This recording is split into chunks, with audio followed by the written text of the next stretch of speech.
గత 2 రోజులుగా పార్లమెంట్‌లోని రాజకీయాలన్నీ కూడా అంబేద్కర్ గారి చుట్టూ తిరుగుతున్నాయి. ఈ మధ్య కాలంలో చాలా రాజకీయ పార్టీలకి ఆయన ఒక పొలిటికల్ టూల్ అయిపోయారు. అంబేద్కర్ గారిని ఒక రాజకీయ వస్తువుగా మార్చేశారు. అంబేద్కర్ గారు బతుకుంటే దీన్ని ఒప్పుకునేవాళ్ళా? అసలు ఆయనకింత పొలిటికల్‌గా ఇంత పెద్ద టిల్ట్ ఉందా? ఒక నేరో మైండ్ సెట్ ఉందా? ఒక్కసారి మనల్ని మనం ప్రశ్నించుకోవాలి.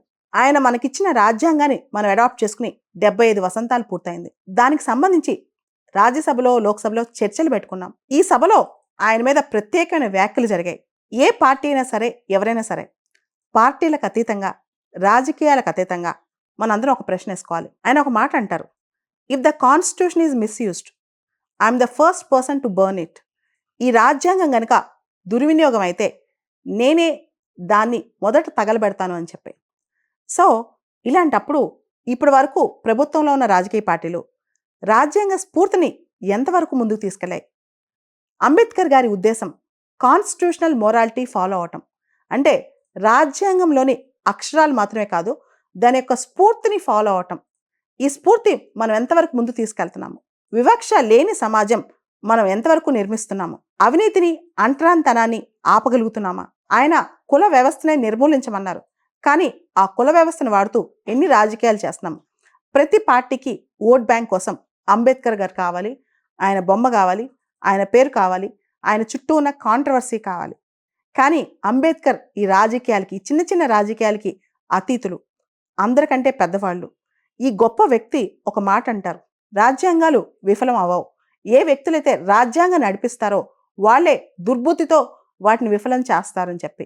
ఇలాంటి రాజ్యాంగాన్ని ఎన్ని రాజకీయ పార్టీలు, ప్రభుత్వంలో ఉన్న పార్టీలు సక్రమంగా నడిపిస్తున్నాయి? ఇదే పెద్ద క్వశ్చన్ అన్నమాట. అంబేద్కర్ గారు జనం మనిషి, జనం అందరి గుండెల్లో ఉండే మనిషి. ఆయన ఈ చిన్న రాజకీయాలకి అతీతమని నేను అంటాను. అంతేకాదు, రాజకీయాలు ఎందుకు చేయాలి? ఎవరైనా రాజకీయాల్లోకి ఎందుకు రావాలి అంటే బడుగు బలహీన వర్గాల్ని ముందుకు తీసుకురావడం కోసం. కానీ బడుగు బలహీన వర్గాల్ని ముందుకు తీసుకొస్తున్నామా, లేదా అంబేద్కర్ గారి పేరుతో ఓట్ బ్యాంక్ రాజకీయాలు మాత్రమే చేస్తున్నామా? ఇదే పెద్ద క్వశ్చన్. అంబేద్కర్ చుట్టూ రాజకీయాల్లో కొన్ని అంశాలు మనం గమనించాలి. అదే రాజ్యాంగ స్ఫూర్తి. ముఖ్యంగా రాజ్యాంగంలో ఉన్న హక్కులు మనం కాపాడుతున్నామా? రాజ్యాంగానికి సంబంధించి దానిలో ఉన్న సమానత్వ ప్రిన్సిపల్ మనం కాపాడుతున్నామా? ఈక్వాలిటీ ప్రిన్సిపల్ను మనం తీసుకొస్తున్నామా? అంతేకాదు, రాష్ట్రాలకు కూడా కొంత అధికారాలు ఉండాలి అని చెప్పిన ఆయన స్ఫూర్తిని మనం వింటున్నామా? కేంద్రం రాష్ట్రాల యొక్క అధికారాలను మింగేయటం లేదా? అంతేకాదు, ఎప్పుడో ఆయన ఆర్టికల్ 370 జమ్మూ కాశ్మీర్కి సంబంధించి ఆర్టికల్ 370ని నేను డ్రాఫ్ట్ చేయనంటే చేయనన్నారు. కానీ మనం మళ్ళీ ఏం చేస్తున్నాం ఇప్పుడు? దాంతోపాటు పార్టీ ఫిరాయింపులు. భారతదేశంలో రాజకీయాల కోసం, కేవలం అధికారం కోసం ఈ పార్టీ ఫిరాయింపులు ఎంత దారుణంగా ఉన్నాయి. అసలు భారత రాజ్యాంగం, దీని యొక్క స్ఫూర్తి, దీనికి సంబంధించి చర్చ జరగాలి. అంబేద్కర్ గారు ఇచ్చిన ఆ స్ఫూర్తి గురించి చర్చ జరగాలి. ఆయన చుట్టూ రాజకీయాలు, ఆయన్ని ఓన్ చేసుకోవడం లేదా విమర్శించడం కాదు గొప్ప విషయం. ఆయనకు సంబంధించి ఆయన ప్రజలకు ఏమిచ్చారు, ప్రజానీకానికి ఏమిచ్చారో చాలా ఇంపార్టెంట్.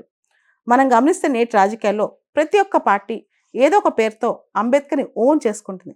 దేనికోసం ఓన్ చేస్తుంది? ఆయన ఒక స్ఫూర్తి ఇంపార్టెంట్. కేవలం ఆయన ఫోటో పెట్టుకునో, లేదా ఆయన పేరు వాడో, ఆయన విమర్శించో, లేదా ఆయన ఓన్ చేసుకునో గొప్పవాళ్ళు అవటం కాదు. ఆయన ఏం చెప్పారో పాటించడం, అది చాలా ముఖ్యం. ఆయన భారతదేశానికి మొట్టమొదటి లా మినిస్టర్గా మహిళా హక్కుల గురించి చాలా మాట్లాడారు. కానీ దేశంలో మహిళా హక్కులు మనం ఎంతవరకు కాపాడుతున్నాం? రీసెంట్గా జరిగిన రేప్ కేసులో ఇన్ని రోజులు అయిపోయింది, కలకత్తా రేప్కి సంబంధించి దాని మీద ఎంత రెస్పాండ్ అవుతున్నాం? దాంతోపాటు మానవ హక్కుల గురించి ఆయన ఎన్ని మాటలు చెప్పారు? ఇప్పుడు కూడా ఎన్ని ఆలయాల్లో, ఎన్ని ప్రాంతాలకి దళితుల్ని స్వేచ్ఛగా రాణిస్తున్నాం? ఇవన్నీ పెద్ద క్వశ్చన్ మార్క్స్ అనమాట. ఇవన్నీ పక్కన పడేసి ఆయన గురించి చర్చిస్తూ, ఆయన గురించి రాజకీయాలు చేస్తూ, ఆయన గురించి పొగుడుతులోనో లేదా విమర్శిస్తునో ఇది ఆయన కోరుకోవట్లేదు. ఆయన చెప్పే స్ఫూర్తిని ముందుకు తీసుకెళ్ళటం చాలా ఇంపార్టెంట్. ప్రస్తుతం ఉన్న రాజకీయ నాయకులందరూ కూడా రాజ్యాంగం మీద ప్రమాణం చేసి మరీ చెప్పాలి. నిజంగా కులాల్ని తీసేయడానికి, కులం లేని వ్యవస్థ నిర్మించడానికి పాటుపడుతున్నామా, లేదా కులాల ఆధారంగా మనం ఏ పార్టీని పెట్టాలి, ఏ క్యాండిడేట్ని పెట్టాలి, లేదా అక్కడ ఓట్ బ్యాంక్లో ఏ విధంగా కులాల్ని విడదీయాలి, ఇలా ఆలోచిస్తున్నామా? రాజ్యాంగ స్ఫూర్తిని తీసుకెళ్తున్నామా, లేదా రాజ్యాంగంలో కుల వ్యవస్థ నిర్మూలించాలి అంటే మన ఓట్ బ్యాంక్ కోసం ఆ కులాల మధ్య విభజనను క్రియేట్ చేస్తున్నామా, సృష్టిస్తున్నామా? ఇవన్నీ కలిపి వీటి మీద చర్చ జరగాలి. అంతేగాని అంబేద్కర్ గారి ఫోటో ఉందా లేదా, లేదా అంబేద్కర్ గారు జపం చేస్తున్నారా లేదా, ఇదంతా అసలు సమస్యే కాదు.